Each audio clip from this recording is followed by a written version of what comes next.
কথা কইতে না করলাম কথা কই হইলাস তাহলে লাভ হলো কি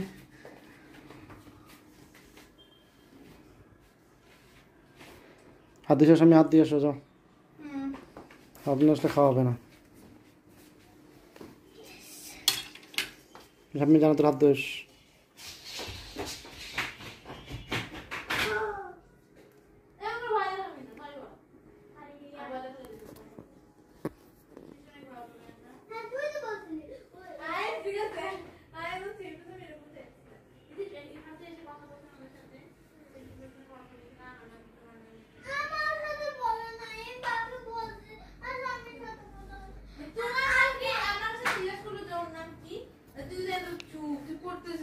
কথা কি বলবি না কালকে থেকে এই টেবিল সামনে আনবে কিছু দেয় না মিশে খাবে বসবে আমরা দুজনে খাবো